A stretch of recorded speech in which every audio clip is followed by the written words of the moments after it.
आवास नहीं मिला, तो इतना पैसा से नहीं आता बनाए तो प्रधानमंत्री आवास नहीं मिल रहा है तुमको? अब वो आवास नहीं मिला। उधर से आया होगा शायद, ये लोग मुखिया है, वही जो हम लोग से जगह यहाँ किया था कि नहीं, वही वो मुखिया है, मुखिया वो भी चला रहा है, वही सबको हम लोग। ईंटा वाला घर बनाने में कितना पैसा लगेगा? उसमें तो पैसा कम लगेगा, कितना लगेगा? 5,000 में तो हो जाएगा छोटा। इसका अकाउंट नंबर लो हरिकिशोर, इसको कल 25,000 रुपया हम लोग गरीब कहाँ से बना सकते? अभी तुमको 25,000 रुपया देते हैं, कल बनाओ इसको, कल तुम्हारे अकाउंट में आ जाएगा पैसे। ठीक है, बैंक में खाता है ना। जी हाँ सर। कौन डॉक्टर देख रहा है?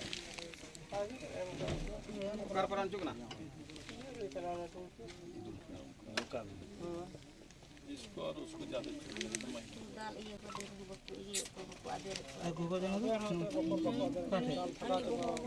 माता जी की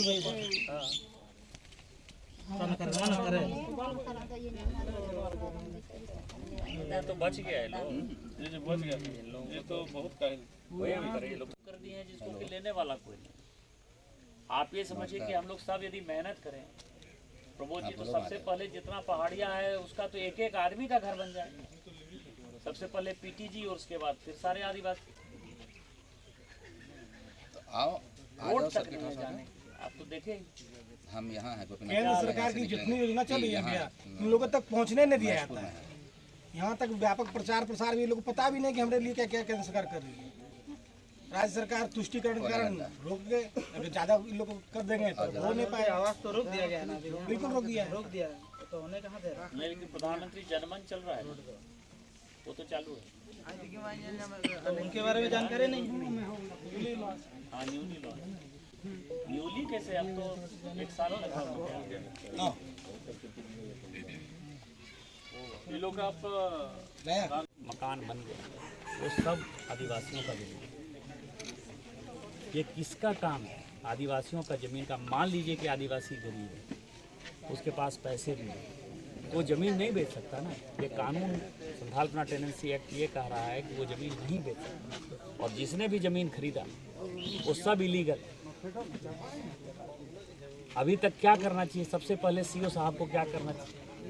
सीओ साहब को सबका देख लेना चाहिए कि ये ज़मीन फाइनली है किसकी, कौन किसके इसमें है, और जितने लोग हैं जो आदिवासी के ज़मीन पर बसे हुए हैं उनको नोटिस भेज देना चाहिए, स्वतः वो संज्ञान लेके होना चाहिए। जब इस तरह की घटना हो गई, ये काम आरआर केस होता है इसमें। और ये गायबथान में आदिवासियों का जमीन जबरदस्ती कब्जा कर रहे हैं। आदिवासी महिलाओं के साथ जो है मारपीट की, 2 लोग तो किसी तरह से अपना जान बचाए। और जो सिचुएशन है इस गांव का, केवल साथी जमाबंदी लोग था, जो बाहर के लोग हैं, मुझे लगता है कि जो बांग्लादेशी घुसपैठियों के संरक्षक लोग हैं, उन्होंने ज़बरदस्ती जो है मकान बना लिया, आदिवासियों का ज़मीन कब्जा कर लिया है। संथालपना टेनेंसी एक्ट का कंप्लीट वायलेशन है कि किसी आधार पर आदिवासी का ज़मीन जो है कोई ले नहीं सकता है। तो मैंने कहा है सीओ को, आपने सुना कि जब इस तरह की घटना हो गई तो आपको सर्वे करना चाहिए कि किसके नाम से जो है बिजली कनेक्शन है, किसके नाम से गैस कनेक्शन है, वो ज़मीन बेसिकली किसका है, और ये गाँव-गाँव में सर्वे होना चाहिए।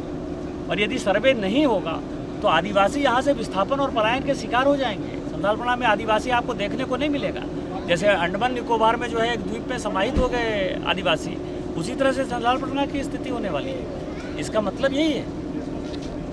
झारखंड में सर यदि परिवर्तन होती है, सरकार आपकी सरकार आती है, तो फिर आगे का क्या कदम? प्रत्येक गांव में सर्वे होगा और आदिवासी जमीन पर जिसका भी कब्जा होगा उन सारे मकानों को ढहा देंगे।